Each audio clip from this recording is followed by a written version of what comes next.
That's right. Greetings, fellow Armchair Imagineers. Tiki here. And Pyre My Cake. And welcome to the first recap podcast for the Sorcerer's Apprentice 4 Homecoming Edition. That's right, folks. It's the return of the smash hit flagship Armchair Imagineering game on WDW Magic. Oh, man. And Pie on My Cake, how you doing tonight? I'm doing fantastic. I've been watching the series of Unfortunate Events Season 2, but I took a break from that just to be here with you guys. Wait. Season 2's out?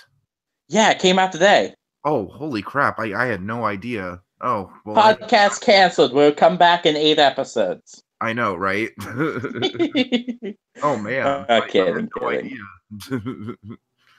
Anyways, so first of all, Pi, before we go any further with this, I just want to stop for a second and give a big shout out to Space Mountain and Monorail Red, because my God, this is one of the most extensive hosting jobs I have ever seen. And this, the level of detail and craft and care that they've taken to make sure that this game is as involved as possible for everyone, from spectator to player. I mean, this is a step above and beyond my hosting job on So You Want to Be an Imagineer any given season. I mean, I'll flat out admit that. This is it's a new level. This is a step above and beyond most actual TV shows. I know, right? I don't think this much effort goes into a season of Big Brother. I would wish to say no, not on an individual level. It is also T-Cool too is hosting too, right? Yes, of course. I don't want to pull out. It's just Space and Red are kind of like a dynamic duo who are, Yeah, they're so the face of this. I mean, like, Space is just the one who's really just got it all. I mean, I'm just really impressed by the level of care and craftsmanship that's went into it. And I do not envy their position, Pi, because your team went absolutely insane with detail last round. Yeah, which I'm sure we'll be talking more about soon. Sorry about that, by the way, to Space and Red and T-Cool, if you guys are listening. Whoops. We kind of got carried away.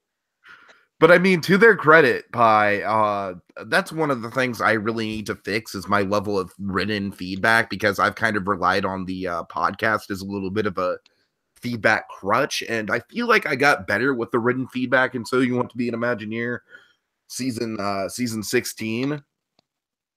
But having said that, I mean, the level of feedback that Pi and that Red and Space and T-Cool give, it's just bam. I mean, they just go into detail on every little thing. I don't know. I kind of envy their hosting abilities a little bit. Don't get me wrong, you're a great host, but the amount of work going into this one is clear. They want to make this something special and like above and beyond what a regular Imagineering competition would be. I mean, I will admit, it makes me kind of want to go into like Beatles versus Beach Boys mode of like, hey, they put out Rubber Soul, so we have to put out Pet Sounds, and now we have to put out Sgt. Pepper. As long as we have the one sentence competition going as a nice, more casual thing, if you and everyone else want to just start one-upping each other with more and more bigger and bigger competitions, go for it. Sounds good. Well, plans are definitely already in place for So You Want to Be an Imagineer season 17, but of course this is the time to let Sorcerer's Apprentice shine. And Pi, I gotta say, before we get into anything else, it's been such a blast to be back in the creative writing driver's seat this season. I am having written up the Hunchback of Notre Dame project and the Mr. Toad's Wild Ride project for my team. Hunchback especially. I mean, Mr. Toad was a lot of fun, especially coming up with like the how confined Mr. Toad is. But Hunchback was just very gratifying to write, and I got feedback right, like Space kind of private message me right away, like, hey man, props for that Hunchback project. It really impressed me. It was really fantastic. I was curious how you're gonna do, because I don't know. I haven't seen you in the time I've been on the boards be active in as a contestant in something like this. So I was wondering, is he gonna be a little rusty? Is it gonna be one of those things where he's good at hosting, but then like, when it actually comes to the writing? But no, you pulled through. You're doing good here so far. Thank you. And now I have to really carry my weight because I'm the project leader in Stanza 2. So we'll see how there you go. All right. So Pi, we have a dilemma here because we have 3 teams and we only have 2 people. Disney Dad is hopefully going to be able to join us on a more regular basis after a couple weeks. And so Disney Dad will be the stand-in for Team Brava. But I believe Ace Astro also possibly mentioned wanting to do it, right? What? And then Ace also mentioned possibly wanting to do it? Yeah, Ace Astro on that team as well. Yeah. Yeah. And Pixie Princess possibly too, although she hasn't popped up in the conversation yet for that. So we'll see how that goes. And also, hopefully, Space in Red in the near future as well. They just have to work out some technical issues on their end. That would be awesome. It would indeed. And Space in Red would definitely be able to give us like more insight into the creative process from all 3 angles. Oh yeah, I would love to see just some insight on how they came up with all this and all the details and side things that go with it. Oh, that's easily its own podcast. Oh yeah. It'd be like interviewing Jeff Probst and Julie Chen at the same time. Yeah. And then Phil Cohagen's there and he's like, "Hey guys, I'm here too." "Shut up, Phil, go back in the corner." All right. And then let's see, we have Anderson Cooper from Celebrity Mole. He's in the corner and he's like, "Don't worry, Phil, your show lasted a lot longer than my show did." Okay, off of my reality host headcanon crazy trip there. Yeah. Wow. Okay. Let's what are we, like 10 minutes in? Let's get to the actual projects. All right. So Team Brava was actually the winning team this time around. So let's start with them and kind of build down to the dumpster fire that was Team Verde. No, I'm just kidding. Dumpster fire is a bit extreme. Maybe garbage can fire. Yeah. No, I'm teasing. I'm teasing. You guys, everyone did great this round. Oh, I definitely think so too. I think this was a fantastic, just bam, like starting gun out of the gate. Really, really good stuff. I could have easily seen any of these 3 teams winning. Yeah. I mean, I will admit, when I saw the Team Verde coming together, I was like, oh man, like it's going to take a lot to beat us. And it did. You know, I really, I got to admit, Pi, I honestly think your team is the strongest out of the 3 in spite of your excessive detail. You know, I would say it's probably a battle for my team and Team Brava for second place. But I think your team just, there is some stuff that could have been left on the cutting room floor. But overall, I really loved your team and their ideas. Thank you. I'm flattered. You guys did great too, though. My team is really creative, but needs a bit more of the control to go with that. But every team's got strengths and weaknesses here. Anyone could take it. Indeed. So, Pi, I mentioned before we went on air, I had one, like, it's a nitpick, but as someone who like tried to get into the web design field, it's kind of a major nitpick with this website. Okay. I'm very, very sorry to have to criticize Voxel for web design because, my God, Lord knows he's much more talented at it than I am. All right, I just want to make that clear. Oh yeah. Like, I failed web design twice, but my one gripe with it is there's no real easy way to get around the website without having to backtrack. Yeah, there's definitely some backtracking going on at play, and I have even less web design experience than you do. My only experience with web design is watching Spider-Man movies. I'm sorry, go ahead. Yeah. Yeah, my only experience with web design is watching Spider-Man movies, so God. I know even less than you do. But like when I was scrolling through this, I actually didn't at first realize you could click on these titles, and I thought, "Oh, I'm surprised they don't have that much detail here." And then I clicked on one, I was like, "Oh, awesome!" Right, right. But like you I said, mean, it's nitpicky stuff. I do like how professional this all looks. It's you know, it's clearly you got the actual Disneyland Paris website going on, and it, you know, it looks like a whole announcement. Like it's very legit. It really is like so. Like that's the reason I think that the nitpicky type stuff stands out more is because it's so perfect everywhere but that. That makes Exactly. the tiny. It makes the tiny flaws stand out. So all I want is like some sort of compass at the bottom of the screen that, like, you know, like next, previous, you know what I mean? That would make the web design on this perfect. Yeah. But regardless, as it stands now, we'll just have to, you know, we'll just have to suffer through the intolerable 0.2 seconds of our life wasted to go back to the attraction screen. You ready to bear through it, Pi? You ready to Oh to yeah. bear That's 0.2 seconds. I could be watching Oh, Count that was so Olaf. tough. Oh man. Oh. All right.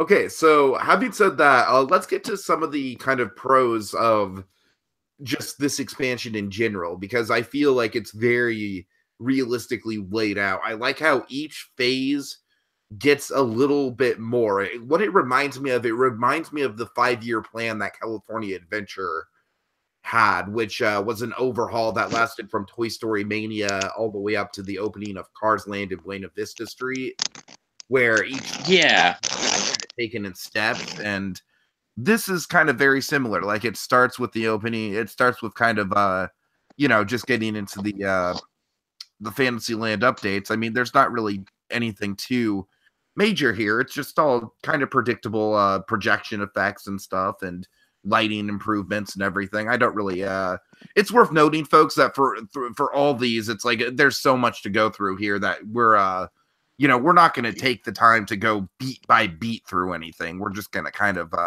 surface level talk about our impressions of everything, because if we went beat by beat through everything, this would be a 6-hour podcast. It would be a 6-hour project just talking about my team. Yeah, let alone doing all 3 of them. I mean, I'm very sorry, folks, but there kind of comes a limit with the amount of detail we can really cover it. Because especially for my channel, where I've really been striving to keep the podcast to an hour and a half or less, like that's really been my goal, and I feel like we've been sticking to it pretty good. So yeah. I'm really sorry. I apologize in advance if your project that you worked on kind of gets skimmed over, like your personal part. Like, we're going to do our best to talk as much about every individual thing. We're just not going to go into detail on any one thing. Right. It's highlights mostly what we're talking about here, but that doesn't mean the things we don't talk about are bad or anything like that. Sure, sure. All right, just want to get that disclaimer out of the way. So one of the things that I just kind of had to laugh at how practical it was Alice's Curious Pizza. Yeah. I mean, it's just, you know, basically it maintains a lot of the labyrinth, but it becomes an eatery. It becomes like dining areas within the labyrinth, which is cool unto itself. And honestly, I have no idea what the hell pizza has to do with Alice in Wonderland, but yeah, it kind of fit though. Once it's like when you're thinking about like designing your own pizza, being able to do like really crazy things with it kind of fits with Wonderland. That's true. I mean, clearly we're not going for like a Via Napoli, like authentic, you know, Italian pizza, like, you know, with the cheese imported from Italy. You know what I mean? Clearly we're not going that route with No. I was picturing like a Blaze Pizza Junior type of thing. But yeah, this is neat. I like it. Yeah, like I said, I do like the idea of like keeping the labyrinth but reusing it. Like that's always kind of an inspired thing with Imagineering for me, when Imagineers can come up with ways to keep what's already there but just plus it in some ways. Yeah. It's a neat idea. So going to phase 2, we have Mr. Toad's Wild Ride, and I found this very interesting, Pi. The fact that both of our teams did Mr. Toad's Wild Ride, and both of them kind of combined the traditional dark ride with a thrill element. And honestly, I don't really know which one I like better. I mean, obviously, I'm going to have a personal bias to mine because I wrote the damn thing. But they're both pretty good. They both fill different niches. Yeah, exactly. I really like the creative use of the whip. Like, to me, the idea of combining a whip and a dark ride is a little more creative than just we've seen dark ride coasters before. Like, dark ride coasters are nothing new. I feel like the thing with my project that is new is the idea of actually having a ride, like a Disney ride that makes extensive use of the interior and exterior, where it's like it's not a show building. The whole ride actually takes place in the mansion, and which is a really creative aspect. Yeah, that's what I really wanted to aim for with my project. My only concern with this one with the whip is how much clearance is going to be needed on those turns. Will that affect like the level of realism to do that safely? Or not realism, but like immersion to do it safely. Like, all the tracks that you go on going to have to be like huge, wide expanses. Right. But I feel like with Mr. Toads, you can get away with it a little bit more than you could with something else. Especially the race across the countryside scene, like that in itself. Oh yeah, wide expanse. Like, honestly, the way that the ride is structured, it feels like just 3 big whip sections. You know what I mean? Right. It almost reminds me of like the Ratatouille trackless dark ride. How it's a trackless dark ride, but most of it is just setting you up in front of different screens to do stuff. Mm-hmm, mm-hmm. So it's more like a simulator with some dark ride moments. Right. But this is a bit more of a blend than that one might be. All right, so Fantasia Field. This was one of the more interesting experiences. Oh yeah. This is actually really kind of, not exactly, there's a lot of differences, but in a lot of ways similar to what my team was originally going to be doing with Fantasia before we decided on going bigger with it. Mm-hmm. So I definitely like how this one turned out, and it's cool ideas in it. The one thing I don't like, Pi, is I am such a purist for Storybook Land. I don't know exactly how it plays in Disneyland Paris, but let me just say I'm one of those people where if they ever ripped out Storybook Land in Disneyland, I would be heartbroken. I can understand that. I can understand that, but I can also understand that it probably is a safe thing to get rid of for most people. Oh, don't say that. Don't give them ideas. Don't encourage them. I don't want that to happen, but I can see that being so like the Disneyland equivalent of my Carousel of Progress. You tell them that it's a timeless treasure they should never get rid of, Pi. You take that back. It's a timeless treasure that you should never get rid of. Thank you. Like I said, of course, Walt Disney's fingerprints are all over Storybook Land. Like, he personally, like, hey, we need to have detailed toys in the window of Geppetto's workshop. You know? Oh, yeah. Have real stained glass windows in Alice in Wonderland's church. Like, that's all. Yeah, he loved miniatures and train sets and things like that. That was so much his passion that seeing it on display there is very great. So I'm not, I don't know. I'm not sure. I've always loved the idea of Storybook Land kind of representing like the fantasy quality of all of Disney. You know, the fact that all of Disney is like one collective big storybook in itself. And I'm not sure how I feel about a Fantasia ride. Sort of, to me, it kind of limits the scope, even though of course, the technology at play and everything is obviously going to be a lot grander, and it's probably going to be a more popular ride overall. I'm just talking purely as a, as a purist here, as a Disneyland, like, don't get rid of opening day attractions type guy. Like, I can understand that perspective, but from a more outside perspective, I like this idea. I think it's a nice plus of that concept, and a Fantasia just seems like a perfect fit for a boat ride to me. And that seems like a good fit to get into Paris with something that, well, a classic is maybe not quite as popular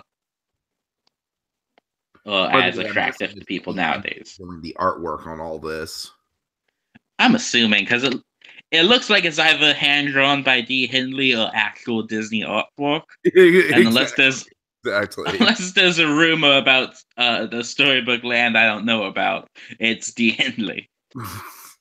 So my God, let's just take that in for a second. Like D. Hindley, I think is I honestly think he's kind of eclipsing Red in Space as the most talented artist on the boards. I think he might be. Because I mean, look at that. Scale. I mean, granted, it's tough to compare exactly because it's all very different kinds of artwork.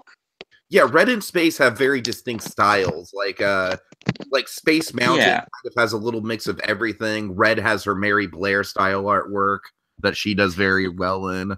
Oh yeah, like it's almost tough to compare this to even like Basket Buddy, who does really beautiful, amazing 3D pieces of artwork. Or but someone on my team that we'll get into.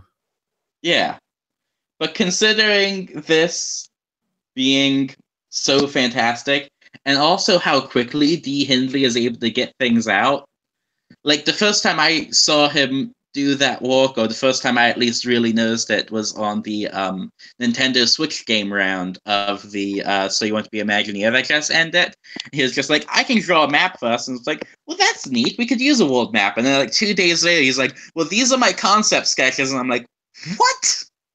And then by the time the week was over, he had like this incredibly detailed map that looks better than even like official artwork in video games. Exactly. All right, so really quick with Dance of the Flowers, don't have much to say about this, but as someone who's written Luigi's, oh God, what is it? Luigi's Rollickin' Roadsters, it's a fun idea. It's a fun concept. It works very well with it, of course. Oh, yeah. That's something I want to see Disney doing more rides like. It looks really fun. Mm-hmm. The capacity is kind of crap. Huh. That's weird. From like outside, it looked like it would be really good capacity, but I guess not. No. I mean, there's just 2 riders per vehicle, I think. Oh yeah, no, that should be fixed. Yeah. I mean, granted, I'm sure you could do the same ride system and have larger capacity vehicles, but then you need a bigger arena. True. All right. But yeah, I like the system. It feels like a good use of it here. Anything to say about Fantasia Feasts? No, not that I can think of. Me neither. It's Again, good. folks, I feel like shopping and dining and that kind of stuff, unfortunately, is going to be the kind of stuff that gets passed over in lieu of the e-tickets and attractions. That's, because like I said, we covered everything in detail. It'd just be like, just too much. And that's why I'm glad that neither of us are hosting, because we're not really obligated to cover things in detail. Like, this podcast can be whatever we want it to be, technically. We're just 2 contestants. Like, I don't have to stay impartial. I could just spend the entire time, like, turn every single thing we say into something talking about specifically I did. Like, that Fantasia ride is neat, but, my Tangled Dark ride. And just keep going back to that every time. All right. Okay, so the like a word I like. So the idea of doing an indoor Winnie the Pooh land at first kind of was like, I don't really understand. But honestly, the more I read about it, the more I was really sold on it. I love how small scale each individual aspect of it is, but put together, it all kind of combines into something that's really, really charming. Yeah, it turned out really great. I will say, as much as I love the concept and I love the small scale nature, I feel like it needed something different. Like maybe replace the honey ride with spinning honey pots, and then they could have had the space of teacups to replace that or something. Or maybe do the mini adventures of Winnie the Pooh dark ride in the back of this. It felt like Oh, it needed something right. different. I disagree. I strongly disagree, honestly. That's interesting. Okay. You see, to me, Honeycomb Hollow actually really stood out to me because I love how small scale it is, and I love how it's kind of like a step below something like something like Peter Pan's Flight or the Many Adventures of Winnie the Pooh, but it still kind of has a neat enough effect to it where it would warrant a ride. And as I said, as a smaller piece of something bigger, I think it especially works. Pi, are you serious that like a boutique dark ride, like a very small scale but still effective dark ride, is not more creative than Honey Pot teacups or just a clone of the Many Adventures of Winnie the Pooh? Are you serious right now? I'm not saying it's not more creative. I'm just saying that even if it's more creative, I think it might have been better as a land with something different there. Not necessarily one of those two things. Those are just the two things that came to me. This All right. felt too small scale, like it might just only attract little kids. Which, when they already have the jumping jellyfish and the playground for that, I thought something that might have been more of a all ages would have been a better fit. I mean, it could have been more ambitious. I mean, to me, it almost kind of feels like it's the Cat in the Hat of Seuss Landing, where obviously the Cat in the Hat is much more large scale than Honeycomb Hollow would be, but both Yeah, attractions but would be like the big thing that kind of tie the whole land together against a bunch of smaller things. yeah. For me, it just felt like I needed even just maybe just a bit more to the description of the Honey Hollow. Hmm. Which, not that it was bad, like I said, but I felt like it needed some big pull to the land. I don't think there was anything big pulling you into the Hundred Acre Woods. I hear you. I hear you. It's interesting that we kind of diverge in opinions like that, but hey, that's what Yeah, this podcast is for. I like divergent. exactly. I do really love the idea of Winnie the Pooh being indoors. All right, so next step is Sleeping Beauty's coaster, aka the Sleeping Beauty Mine Train. That really should have been fixed. Yeah, Again, a that's how you simple sell mistake the that idea to pointed out. executives. But once you get past the idea of it's Sleeping Beauty, but with Seven Dwarfs Mine Train coaster, or Seven Dwarfs Mine Train with Sleeping Beauty instead, that's when you should have changed the name to something different. Mm-hmm. Mm-hmm. So once again, I But the mean, artwork's fantastic. yeah, I mean, God, look at that, Jesus. My goodness. Like, D. Henley, do you have like some kind of like deal with a genie or something going on? Like, what's going on here? So honestly, I really like this project a lot, but I do think they kind of overcompensate for the lack of show scenes in Seven Dwarfs Mine Train by maybe having a few too many, where it kind of tears the line on becoming a book report, and that's not good when you're supposed to be a coaster. Yeah, I'll hear you there, but I was thinking that actually for a different reason. I was thinking that kind of strains the limits of realism with budget and space having that many show scenes. Oh, I mean that too, definitely. I'm just as a coaster purist, I actually do think that Seven Dwarfs is I mean, it's an effective enough ride. I honestly don't really see what else you could fit into that ride besides maybe a bigger climax with the witch, but at the same time, I like how understated the witch finale is. I like that the witch is kind of like an homage to Snow White's scary adventures. Like I like all that. And I think the pacing of Seven Dwarfs just as a roller coaster is pretty much perfect.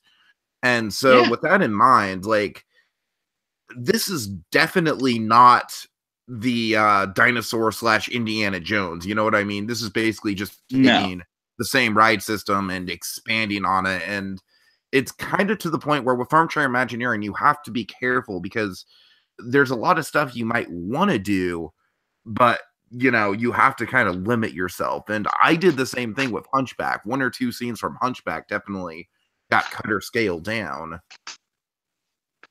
I mean, let's face it, I come from the team where we had nearly 90 pages in a ride that was a crossover between Figment and Fantasia. I definitely understand that it's easy to get carried away in the moment. I hear you. But yeah, I think this would have been more effective, slightly scaled back, but that doesn't mean it's not still like really, really fantastic. No, it's great. I definitely think it's a highlight of the project. I definitely think it's something that's worth building to throughout the 3 phases. And Hindley's artwork like really ties it together. Like visually speaking, I don't even really feel like scrolling through anything else because like, what more can you say about it? Like the artwork just kind of speaks for itself. You know what I mean? Yeah, looking at the classic Disney movie might not be as pretty as this. Exactly. That's the level we're at. But like we said, scaling back a bit might have helped. My only other concern, and this is real like little nitpicky stuff, is I'm worried about sightlines with that, because where they put that is very close to where the castle is. And while it would fit being Sleeping Beauty, this might just be a personal nitpick. I'd rather not have that be added to the castle skyline. Okay. Because I feel like with how tall that would be, you would see that even from like Main Street as you're walking up. Yeah, but to me, it would kind of evoke a similar feeling to the Matterhorn, though. Like, I can see that. I come from Disney World, so I'm not used to anything other than the castle when you're walking up to the castle. From Disneyland, so I'm not used to there not being a giant mountain next to the castle. So I can see what that difference is. All right. Okay, the last part of the project I honestly don't have a ton to say about, the Dreams of Fantasy. Honestly, Pi, just because I've sort of reached a point with Armchair Imagineering where I've read so many fireworks projects that they all kind of run together for me, and it's really hard for me to say anything new that I haven't already said and to see anything new that I haven't already seen before with these types of things. So is there anything in particular that stood out to you with this? No, it seems like it's a really nice show, but I'm not as experienced as you are, but even with me, it's like fireworks is the type of thing where unless it's something that's really unique or really stands out, it's tough to make stand out in just written form. Projection mapping on the castle has become kind of an old hat trick with fireworks. Yeah. You know what I mean? Yeah, even that's a common thing now. Now it's like if you don't have that, something's weird about the project. Exactly. But yeah, this is good. It's not that we're saying it isn't. No, I like that they have timestamps and everything. I like that they put a lot of thought into how well synced up it all is. Oh yeah, and the artwork on it's beautiful. It is. And really well done. I'm guessing it's someone other than D. Hindley. I'm assuming that since it's not hand-drawn, but I don't know for sure. If whoever it is wants credit for it... I'm sorry, go ahead. Yeah, if whoever it is wants credit for this artwork, be sure to like, comment, and subscribe so we can sell out. Indeed. I'm helping you sell out. Yeah, thank you, Pi. Thank you. You know, gonna come back next week, sponsored by Loot Crate. Oh God. No, screw that. I'm going for the Nature Box sponsorship. Ooh. Yeah, making fun of sponsorships is fun. Anyways, have you heard about Dollar Shave Club? God. All right. Let's not go off. Yeah. Yeah, enough about how fantastic and clean shaven my face is. Let's get back to the projects. So speaking of off the rails, Yeah. Which, let me just say, as much as I joke about it being like this giant monstrosity and things like that, I am hugely proud of my team and how we came together and how much we were able to put in this, even if it wound up being, in retrospect, definitely too much. I'm incredibly proud of you guys and how Go Team Castle, how we all came together with it.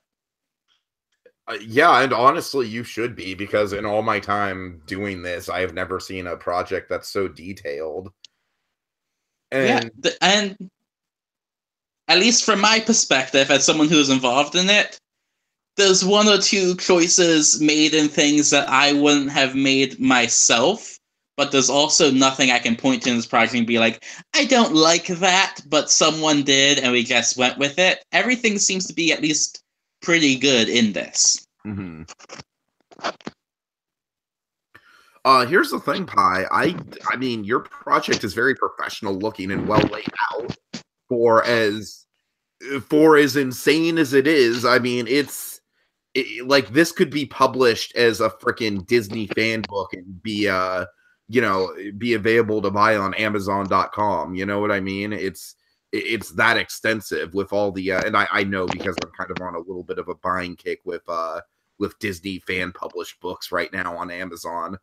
But seriously, there you this go. reminds me of something like that. That's good to know. I'll talk to the other guys about selling it. But yeah, we tried to keep it.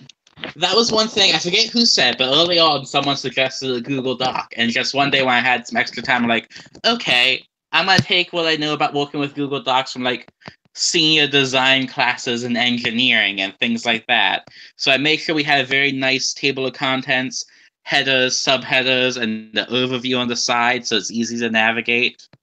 Mm-hmm. And we were able to use this to make sure it's very clear where things are and how to get around it.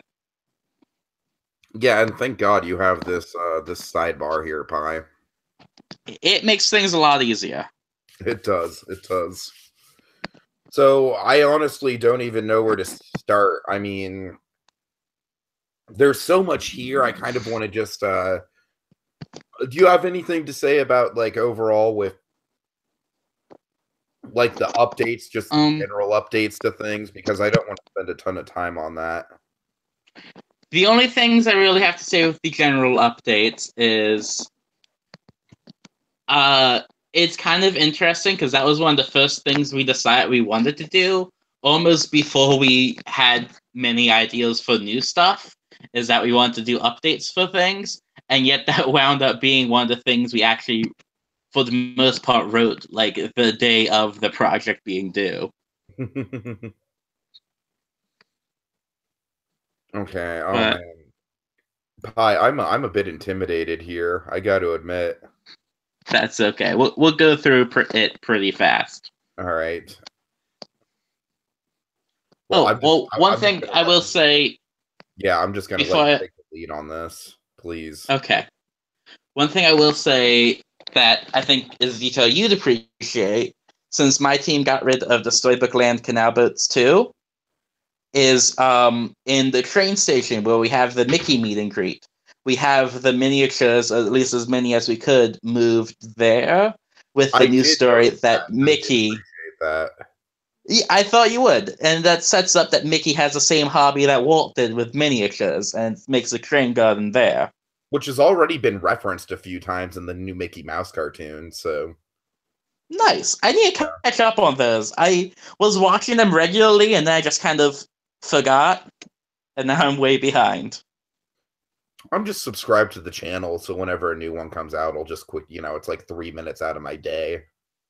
That would be easier than just looking it up. I can subscribe. But, yeah. Winnie the Pooh and Tigger 2 was a fun idea. They did one based on Feed the Birds a while ago. That was hysterical. Oh, that's fantastic. Anyways, go ahead. Yeah, Winnie the Pooh and Tigger 2 is another one of those things, was one of the first ideas we came up with. And it's one of the few ideas we had that, like, never at any point anyone, like, even there's never even like any discussion of should we cut that? Should we move that? Should that be bigger scale? Should it be smaller scale? It's one of the few things that like day one we were like, we should put a Winnie the Pooh whip ride right here. And then it just kind of stayed that way till the end of the project. Nice. All right. Okay, let's talk about Brave, because that was an ambitious one. Oh, yeah, that one was. I forget who had the initial idea for a Brave roller coaster, if it was him or if that was someone else. We were going back and forth between doing that or Bald Mountain as a roller coaster for the main anchor of the woods. But then we went with Brave. Because Bald Mountain has sort of been overplayed a little bit. Yeah, and we also wound up implementing that in the Fantasia ride later on, too, so it worked out. Mm-hmm. But this ride was all K and B, and he went so ambitious and bold with it. I love his ideas. Yeah, I mean, in a lot of ways, it feels like just expanding on the mythology of the movie, and like this almost feels like the movie that we should have gotten with Brave, and not like the hey, it's the mother-daughter movie of the week. Yeah, like that's the thing with Brave. Brave is good. I almost feel like, and this is a sentence I never say, I almost feel like it would have been better if it wasn't a Pixar movie. Like if Disney because the things did outright. Yeah, the things that worked well with Brave were the things that weren't the Pixar tropes. Like the family relationship and the like the focus on the parent child, the focus on the two people who don't initially get along getting along over the course of the adventure, things like that. Right. It was the Pixar tropes that got in the way of that. And this feels like Brave without the Pixar tropes. It does. There's maybe a few things for my personal taste that went a bit too ambitious, since this is like a roller coaster and not a movie sequel. Like I wasn't sure about like King Fergus is dead now, and there's a dragon, and Merida has magic, and things like that, and they're all good ideas and story. It might have been a bit too ambitious for a roller coaster. Yeah, roller coasters are always tricky with what exactly you can get away with, and I'll speak more to that when we get into my Mr. Toad ride. Yeah. But again, K&B is such a good writer, and he pulled it out rather well, in my opinion, even if maybe it was slightly too ambitious. But especially with the restaurant next door supplementing for things. Yeah, this project as a whole is slightly too ambitious, so that's a word that we're going to be throwing around a lot. Yeah, this was a lot. This was a lot of us getting used to working together and brainstorming, and it was, in a lot of ways, a say yes to everything. There's one or two ideas that didn't really make the cut for whatever reason, but even those was just someone would throw out and be like, should we do this? And then no one responded to it. I kind of understand that sentiment. Yeah. Nearly anything, with the exception of originally Figment wasn't going to be a part of Fantasia. There was going to be a Figment e-ticket. It was one of the first things we came up with, actually, was that we wanted to do a big Figment ride as our anchor. But that wound up just being the person who was working on that, I want to say Twilight Zone. If I say someone's name wrong, I'm very, very sorry. I'm awful with names. Please feel free to correct me. But Twilight Zone was working on the Figment ride, and MA Streaming was going to finish it. But some things came up where Twilight Zone didn't have the time to do as much as he thought he would, and MA Streaming took on a lot of the Fantasia area, a lot of Fantasy Port, and things like that, and wound up getting too caught up and having a bit too much with that. That was the night before the project where we were like, we either have to cut Figment or use a vacation day. So we decided to cut Figment. Yeah. But that's pretty much our only major cut. Okay. Let's see, anything to say about Rapunzel? I had a lot of fun making it. I definitely went more detailed than I needed to on the write-up, but it was a lot of fun for me to write.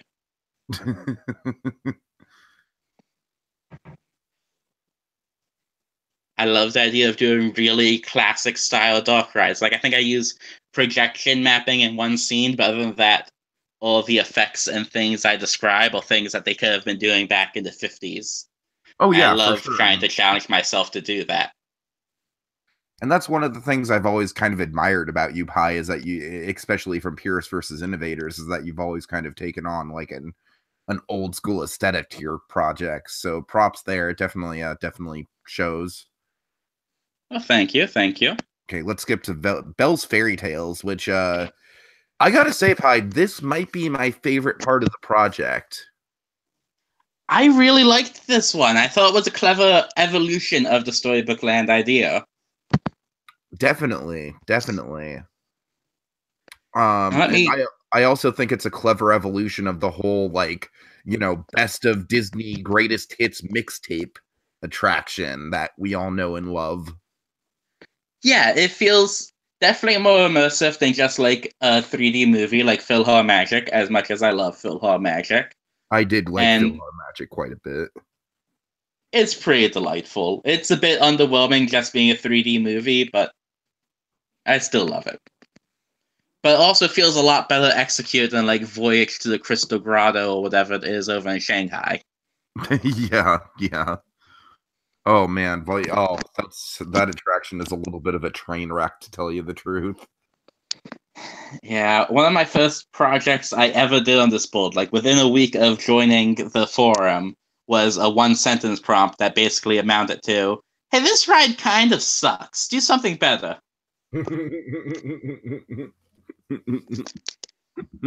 But yeah, I can't remember if he was the one who initially had this idea. I can't remember that for certain. But Disney Fan is the one that spearheaded this ride. And I think did a great job with it. Yeah, I mean, you can just tell the ambition and passion behind it. And I am often a critic of the greatest hits, best of Disney mixtape, but I was definitely won over by this. I love how this, to me, kind of ties the whole Disney universe together. And I'm sure from a marketing level, with everything being so, you know, so obsessed with cinematic universes these days, that that's a great way to go. Oh yeah. I feel like it was well executed, and I like that it stayed small scale too.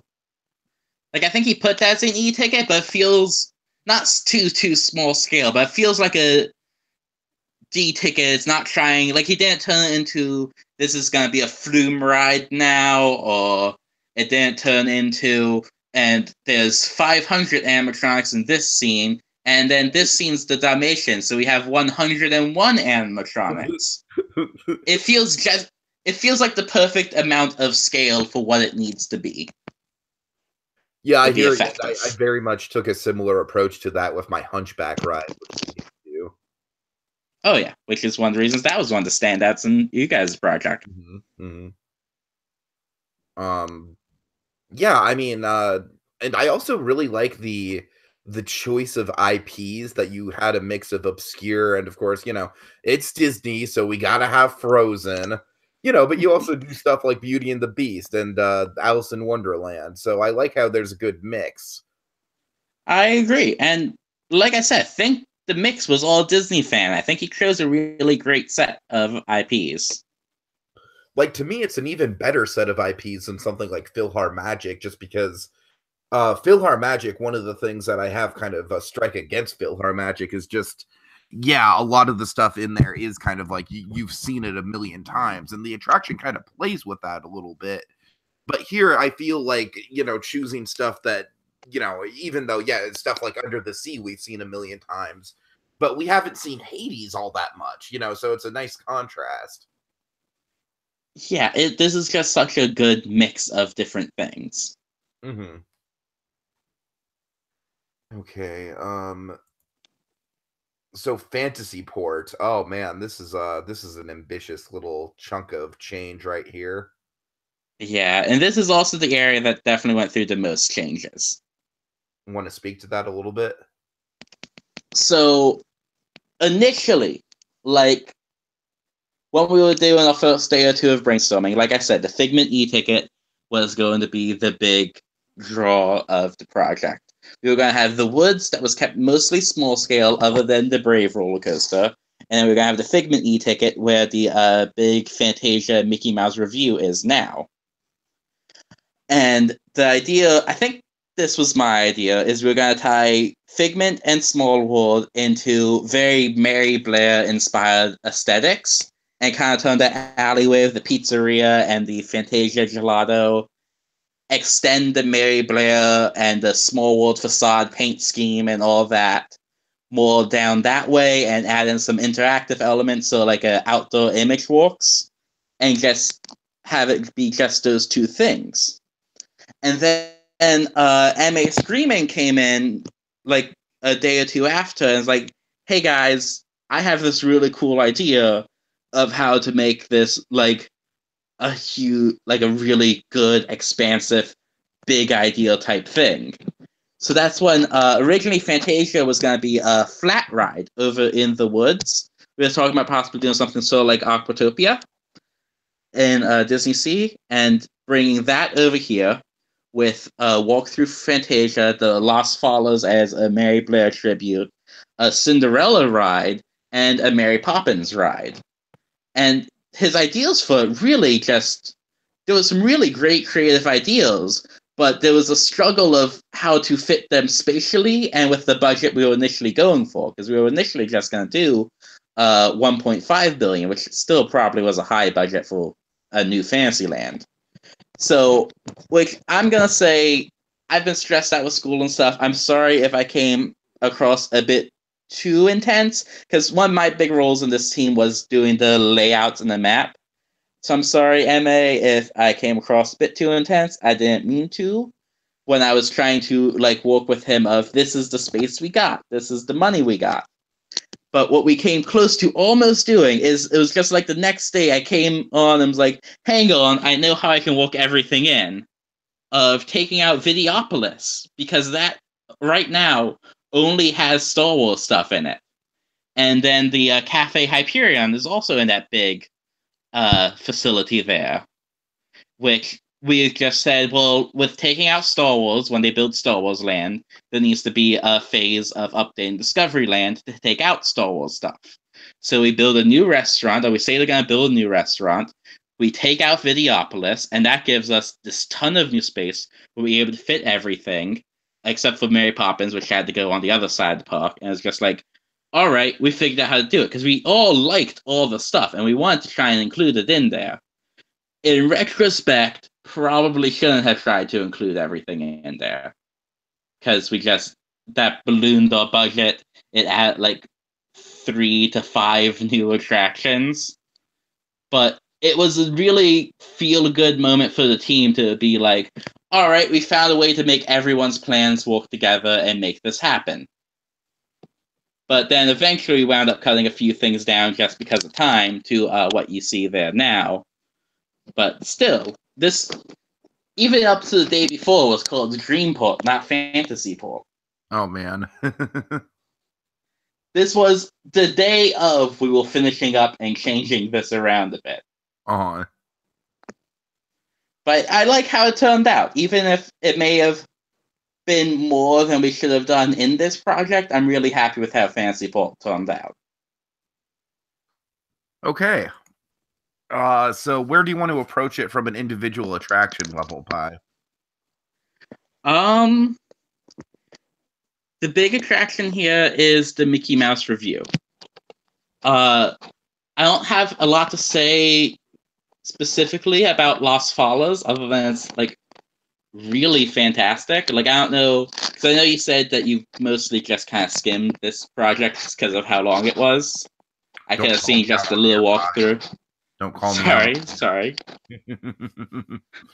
Let's face it. I very much intend to read through this project in detail when I get a chance. It's just like you, I've been stressed out with work and I've been busy, so it's been hectic, and podcast responsibilities as well. And let's face it, we're at nearly 90 pages. Me and my team, we understand that most people, unless they're the judges, probably going to be skimming good portions of it. Like I said, I do not envy the judges in their position, especially with how with the volume of feedback that they're aiming to give this season. Oh yeah, it'll be interesting to see if they're able to keep that up throughout the season. Mm-hmm. But I'm sure they will. I have no doubt. Yeah, Lost Follows and the Fantasia Concert Hall. Fantasia Concert Hall maybe could have been written more succinctly since it is just a walkthrough, but both of those are really fantastically written. They're both all M.A. Screaming. He did a great job on them. The Cinderella, Dark Ride, and Flat Ride was mostly Disney fan. M.A. Screaming helped him a bit with those. Which I like how those turned out. We were gonna do at one point talking about doing a trackless Dark Ride, but with the space there, excuse me, it was tough to do what we wanted to do with a Dark Ride in trackless. So it was eventually decided to split up the ballroom scene into a flat ride and the main bulk of it as more of a traditional Dark Ride. Yeah, trackless just requires a ton of space. I mean, I should know because working with Hunchback, that was definitely a challenge. Exactly. Which is why, when it came down to it, especially since the main scene they wanted trackless for was that they could do the ballroom. Mm-hmm. And while it would have been really cool to go from a more or less traditional Dark Ride that then does that dancing flat ride halfway through, I think that was probably a good choice spatially to go with splitting them up. Sure. All right. And so then anything to talk about with Mickey Mouse? It was really fun. I got to help finish this one up, but it was, again, M.A. Screaming had a very detailed walkthrough. But it was like we were finishing things up the day of, and he was like, all right, can anyone help me out? And I was like, all right, I'm here, I'll help you out. So I helped him finish up, like, writing out the ride through, and it's really ambitious, both story-wise and ride system-wise, and maybe, like the Brave Coaster, a bit too ambitious at points. Like, it might be kind of difficult. A Ready Player One quality to it, where it's like, hey, let's shove in Mickey and Dreamfinder and Figment. Let's go nuts with it. Which I can see that. I can definitely see that complaint now that it's like a couple of days later, taking a step back from it. Like, it might have been good to just focus on one or two aspects there. But I still think it came together better than I initially thought it might have. Mm-hmm. Like, that's what I was worried about when I first was, like, seeing his outline and what he wanted to do with it, especially after we cut out Figment, and he's like, okay, well, what if we add Figment to this? It's something I was nervous about, but I think it came together better than it could have. Yeah, definitely. Yeah, it's a type of ride that could have wound up being a chaotic disaster that turned into something kind of crazy and cool. I also like the different phases of it too. Kind of reminds me of it cool, like Great Movie Ride or Ellen's Energy Adventure in that way. Yeah, it even reuses some of the stuff from Ellen's, which I think that was a neat detail. Mm-hmm. All right. So I think at this point we've pretty much reached the end. Anything else to talk about, really? Team Castle for life. What? Okay, so let's there you go. That will help convince them that I'm not an old man on the team.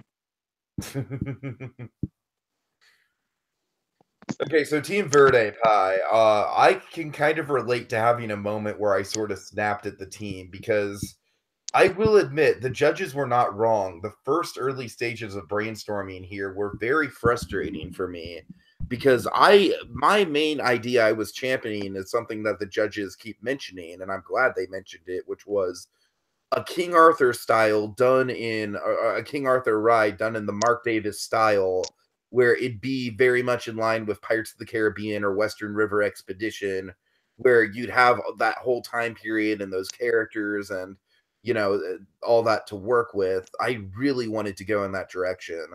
I might reuse that for a project in season 17 of So You Want to Be an Imagineer. And that was, I was really frustrated that basically no one ever even commented on that. Like I laid it out several times and no one ever took the bait on that. That really frustrated me. What frustrated me even more was the fact that basically we had no choice but to go all IP all the time, which to me, when I think of Fantasyland, I'd really like to do something in Fantasyland that's not an IP, because I feel like the concept of a Fantasyland is so broad that you don't necessarily have to stick to an IP. With that being said, things got kind of personal because I at least pitched like, all right, I could kind of tell right away that that we're going in this direction where it's got to be the IPs.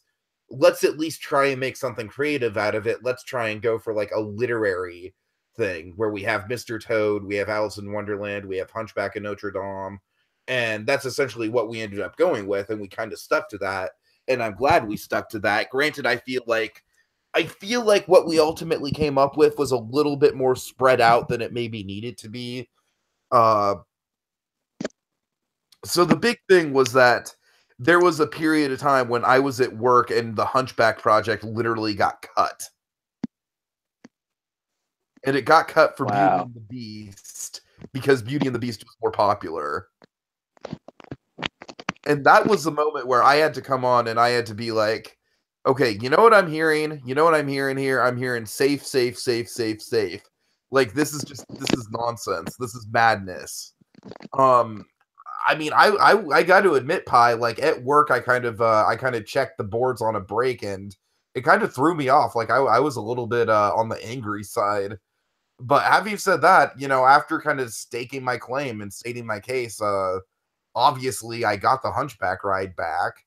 I don't mean to just be like me. We have to do things my way, but I mean, it was getting to a point where literally everything that my team was doing was just like the safest of safe IPs, like the most, you know, recognizable mainstream IPs you could possibly do. So that was kind of my struggle with this. And I've got to admit, even on the next project, there, you know, the main direction that we're going with is not necessarily the direction that I myself would personally go in, even though I am the team leader.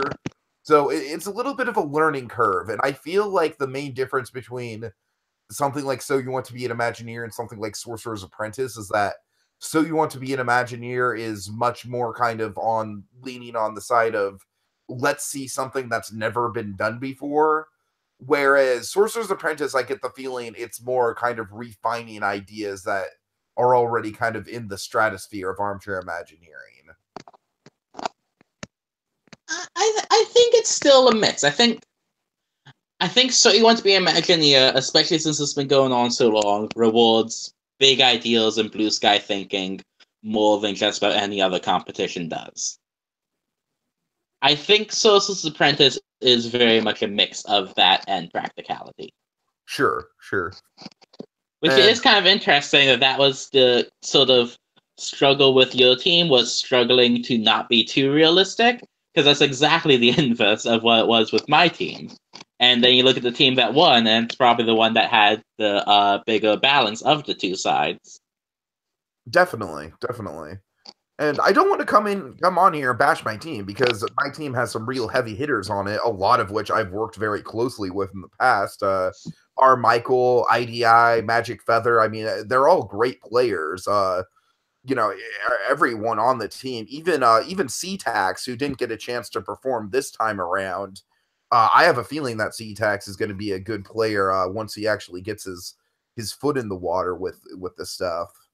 But having said that, Pi, to me, the main person who kind of came out, and I'm going to make a bold statement on air, Skipper 2 is pretty much my winner pick for the season based on what I've seen.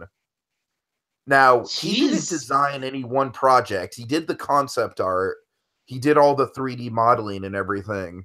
But the reason I'm calling Skipper 2 as my winner pick is because of his leadership qualities. I feel like Skipper 2, he just has such a realistic grasp on everything.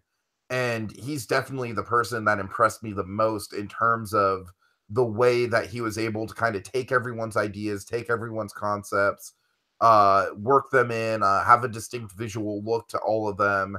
But not only that, but he's kind of like the person who's sort of who's sort of tying all the ideas together, and he's also the very practical person in the room who's pointing out the logistics of different ideas. So Skipper 2, in the brief time that I've been working with him so far, has really impressed me.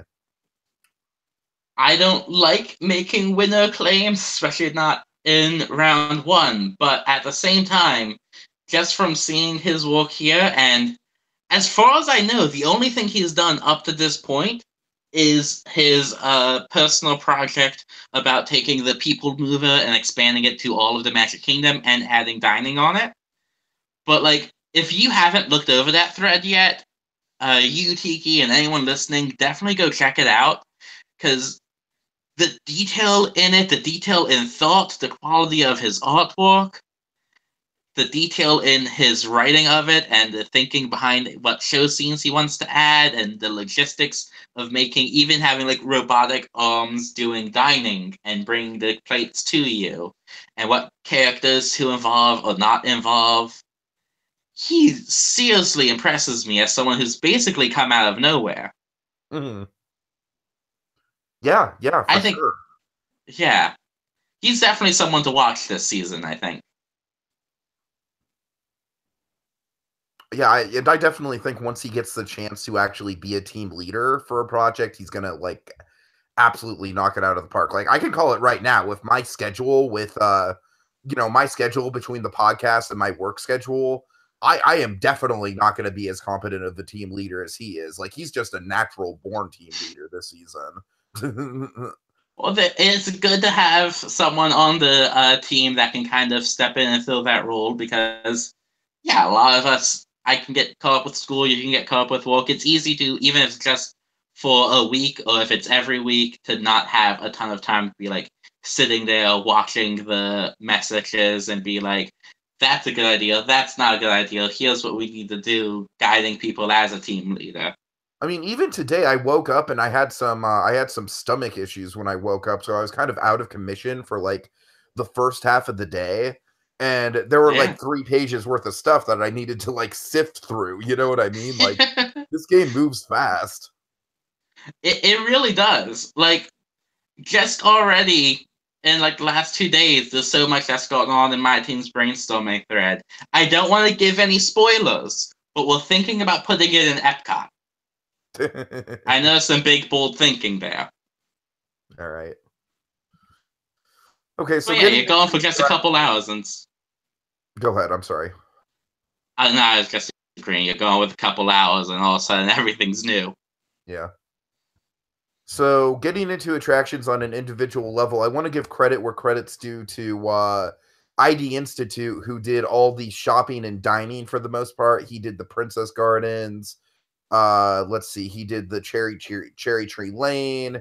He did the Winnie the Pooh gift shop. All of that is all him. And all of those are things that really stuck out to me as nice small details. Yeah, one of my favorite players of So You Want to Be an Imagineer, Snoopy, he won season 10, and Snoopy, his whole thing was, he'd come in and he'd make a contribution that might not be the most flashy thing in any given project, but it would always kind of like send the project over the edge. And I kind of love players who are sort of ninjas like that.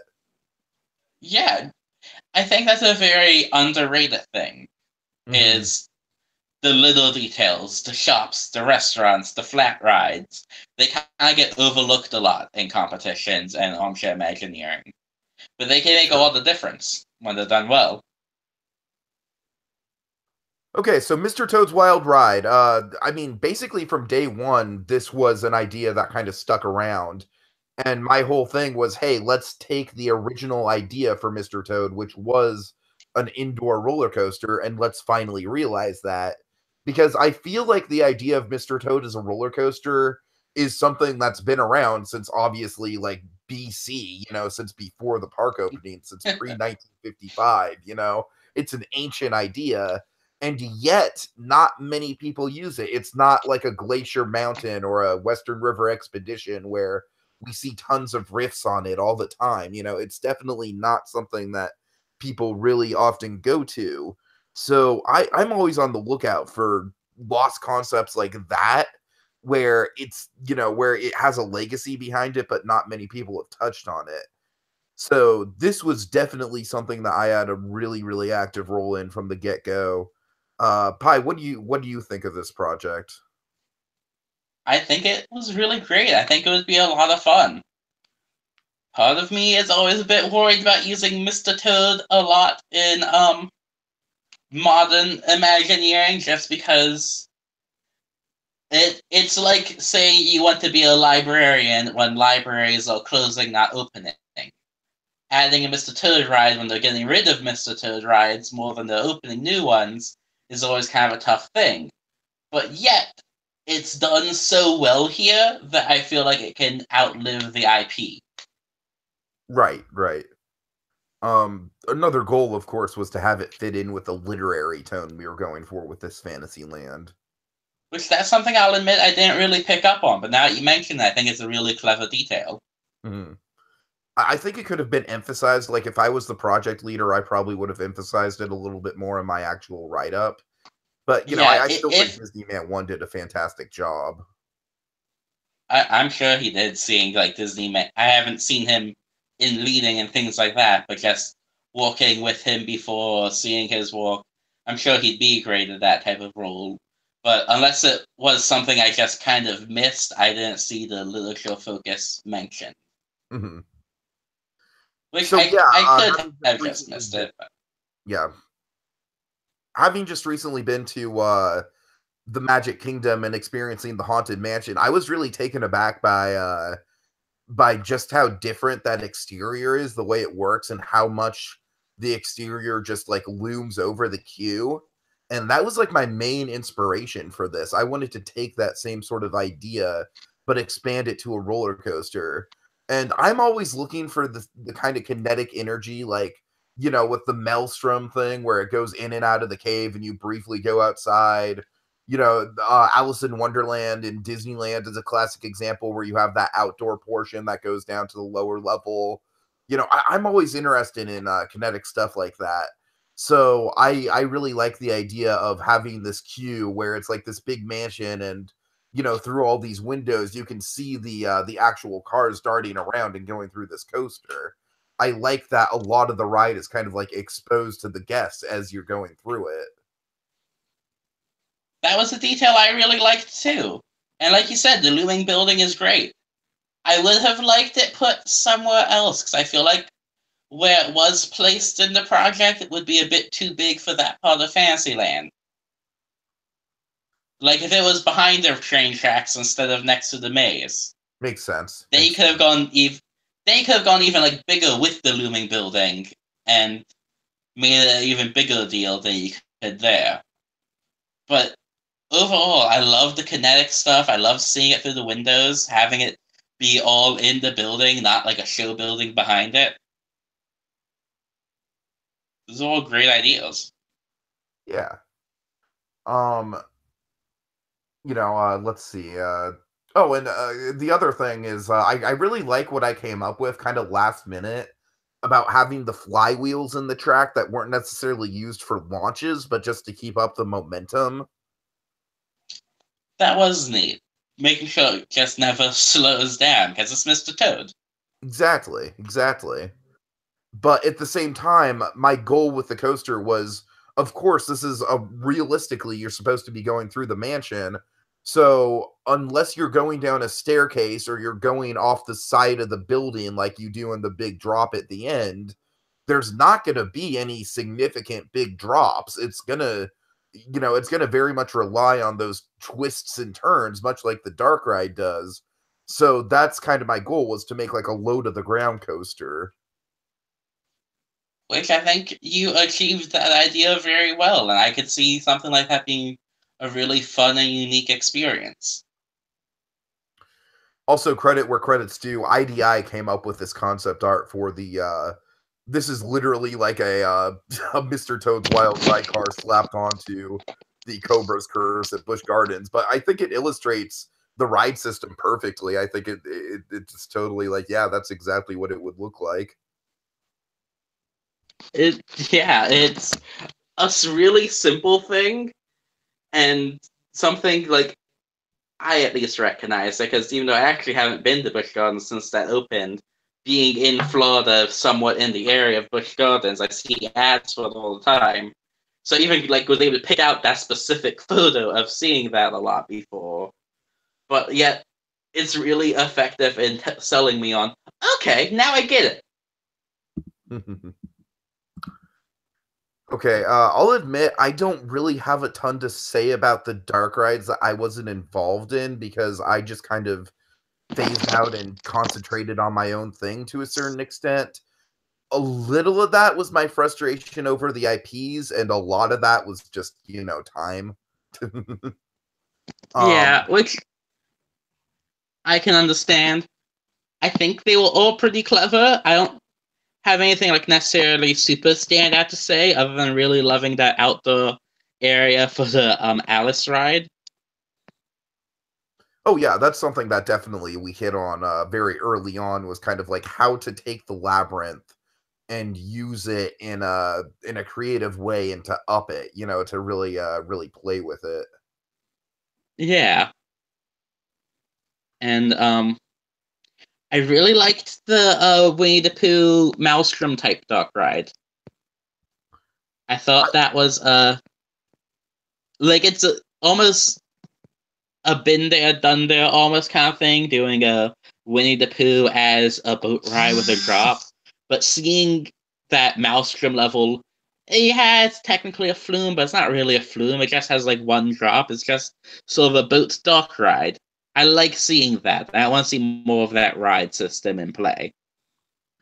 Okay, giving credit where credit's due here. Disneyland 1 designed Beauty and the Beast and the Alice in Wonderland ride. Magic Feather was behind Winnie the Pooh, and I've got to say, Winnie the Pooh was my favorite of the stuff that I didn't write. Because as you said, Pi, I really like kind of like, I love the transitions on Winnie the Pooh. I love kind of like the going from forward to backwards a lot of the time.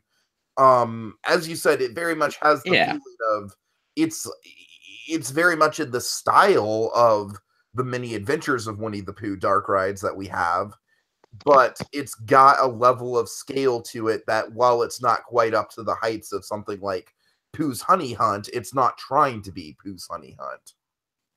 See, I almost think I would like this more than the Pooh's Honey Hunt.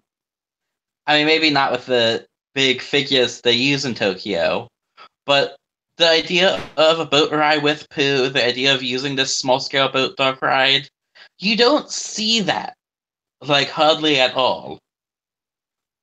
And I love seeing that here. You see, Pooh's Honey Hunt is just kind of like one of my white whales of, bucket list attractions, so I gotta disagree. It is pretty fantastic. It's probably the best use of track lists that I've ever seen. Yeah, I mean, even still, I mean, I just the level of ingenuity in that attraction just continues to be felt throughout the industry, I think. Not to say that this attraction wouldn't be great. I just think that, like I said, Pooh's Honey Hunt just has a level of ambition behind this that this isn't even trying to reach. Which I can get that. Pooh's Honey Hunt is pretty fantastic. Mm-hmm. But, like, for this and what it's trying to be and what it winds up being, personally, this is something I'm really huge fan of. Definitely. All right. Our Michael did Tangled. Very well, very well. It was kind of funny to me seeing, like, you guys had a Pooh ride in a similar spot. You had the Tangled Dark ride that was very similar in kind of the things it was doing to what my Tangled Dark ride, and also in a very similar spot. You had the Hunchback ride, very similar to what we did, the Hunchback restaurant. There was just a couple things like that, and you guys posted, and I was like, oh, this is going to be interesting.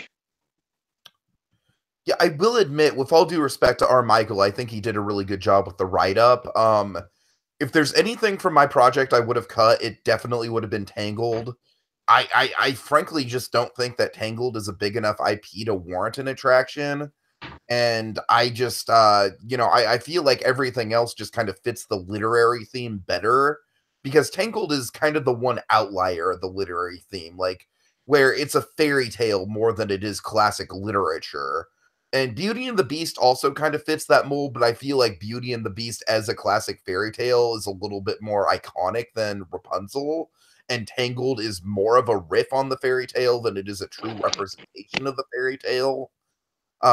So, like I said, no disrespect to Armichael, of course. I just think one of our criticisms was cramming too much into a little space, and if we had to cut anything, I think Tangled would have been a good option to go on the cutting room floor.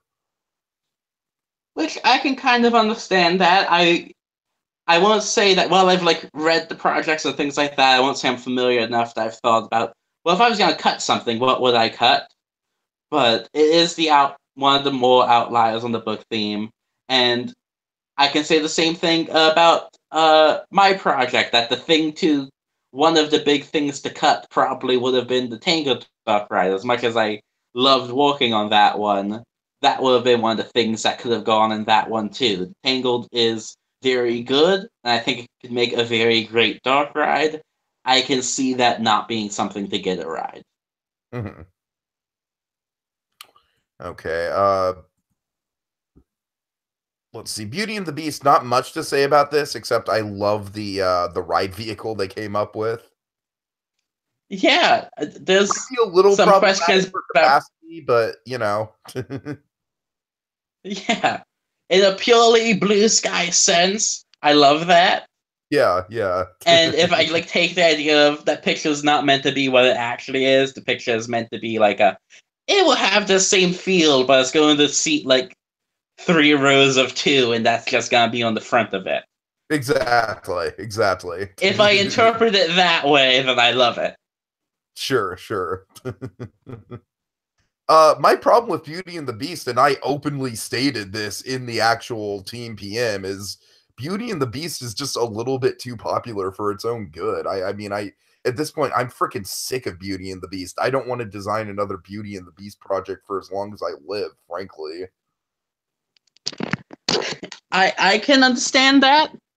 There was sort of a similar debate going on with my team where we originally were talking about doing a lot more with Beauty and the Beast. But then I kind of scaled down because, like, look, every new Fantasyland has done that. That's the go-to for new Fantasylands. Mm-hmm. So, like, it's not that this is bad because it's fantastic. But Beauty and Beast is, if you're doing a new Fantasyland, that's the obvious choice. Sure. Okay, and finally, let's talk about the attraction that got negated to the bottom of the post for some reason. I kind of agree with Space here. They probably should have led with this. I had no control over that. Hunchback. Wait, you guys arranged it counterclockwise, though, right? Or clockwise, right? Like, isn't that how it went out spatially? I guess so. Because that's what happened with my team's project, because we got marked down on the same thing of, hey, put the bigger stuff up front. But we were arranging it clockwise, so that's why things were where they were. I mean, for me, just on a more micro level, I usually like to kind of have the big stuff be built up. Like, if we're going to be doing a refurbishment and a new ride, I kind of like to lead with the refurbishment just so the big ride gives them something big to go out on. Which that can work too. So I don't have a problem with this being at the end. I do agree that it's kind of burying the lead a little bit because I am very proud of this ride. This might be one of my top 5 favorite things I've ever designed. It did turn out really fantastic. And it's kind of interesting having the 3 different schools of thought of how things should have been arranged. But yours is like, build up to the big stuff, and then Space is like, put the big stuff up front, and then I'm like, well, arrange it spatially and let the big stuff fall where they fall. Right.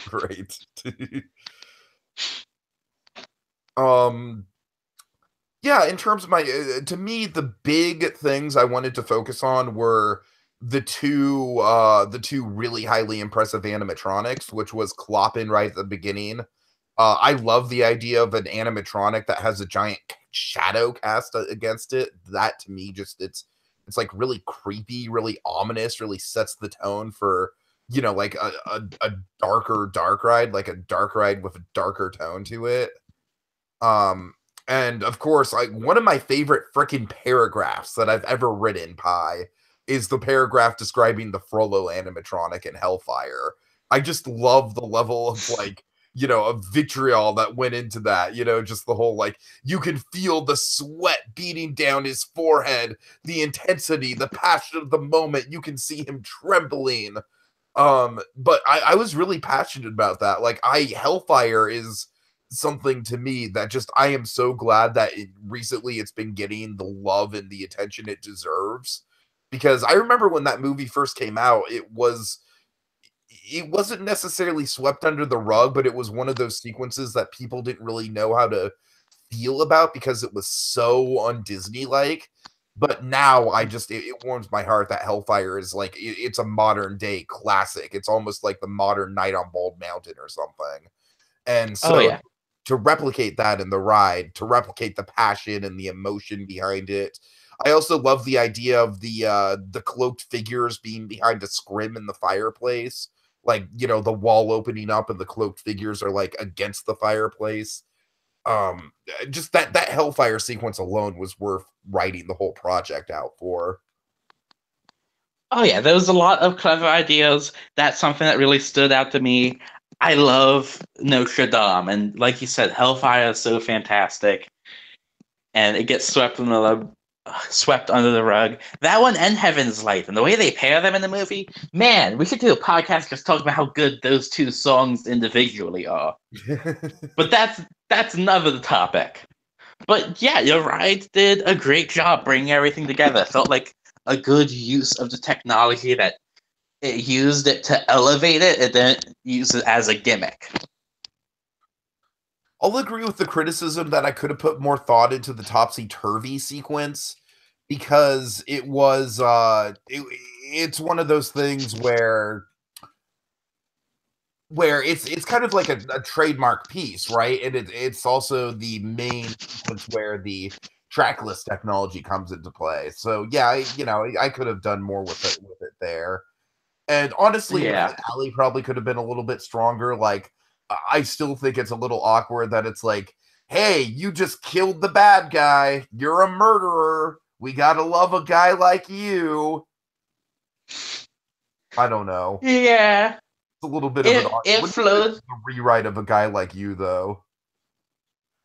I thought it was a neat idea. It's one of those things that's kind of, it's something I went through a lot of rewrites doing things, and it's a tough thing to do with dark rides, is how do you fit in both iconic songs that might not flow as well all in a story, but that people are going to want? How do you tell a whole complete story in like 2 to 5 minutes? I think the rewrite of A Guy Like You turned out pretty great, or pretty good and all that. I also think A Guy Like You is probably the one song from that movie I'm okay if it was forgotten. Oh yeah. But I think it was a neat idea. The gargoyles. Yeah. That was intentional. Yeah. I like the gargoyles in that movie. I just want less of them. I also really like the way the Out There sequence came together, because I like the idea of, the elevator lifting you up and then you seeing the streets of Paris from the second level. I like the Quasimodo animatronic is kind of like up above you on a different level. I like that it's a very layered scene. Oh yeah, it all came together really well. It was nice and clever. Like I said before, really good use of technology. None of it felt gimmicky, and there's a lot of things in this that could have almost felt like a gimmick. Mm-hmm. But none of it felt gimmicky. In terms of things that were cut, the one thing that we had cut is that the transition from topsy-turvy to Out There was, instead of an elevator, it was going to be a lift hill in the actual cathedral that was going to be set to God Help the Outcasts. But we made a conscious decision early on to not have the Notre Dame Cathedral actually represented in either interior or exterior. The closest thing we get to seeing the actual cathedral is the rooftops and the bell tower.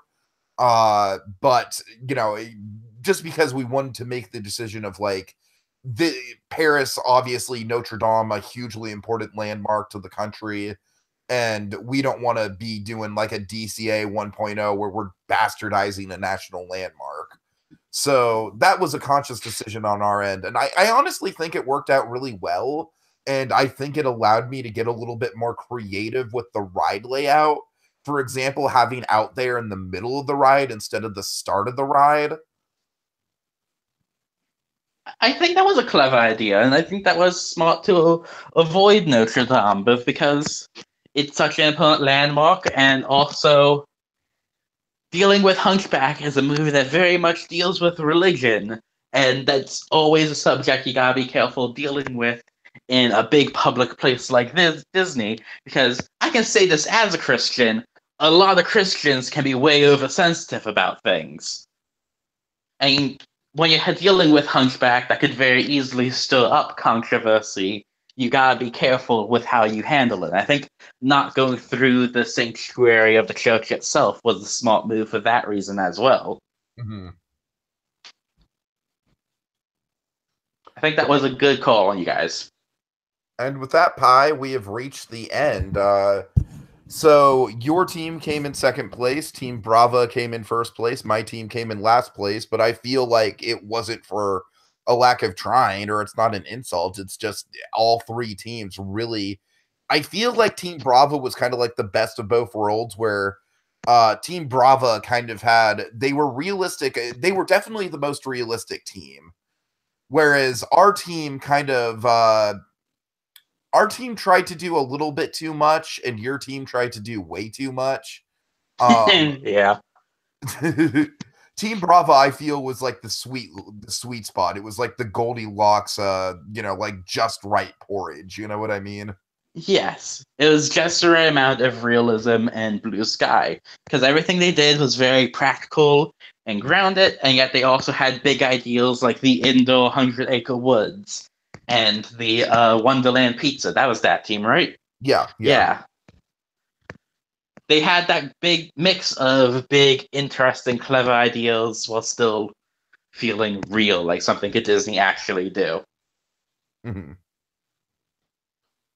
All right, folks. Well, we will be back for Stanza 2, which is going to be based around Epcot. The prompt is to design a new World Showcase Pavilion and a new Future World Pavilion for Epcot, but have it be a phase 2. So it has to be set in the 1980s. And so it's kind of like an alternate history type thing. And you know me, Pi. I love Epcot and I love alternate history type stuff. So I'm all over this attraction, this project.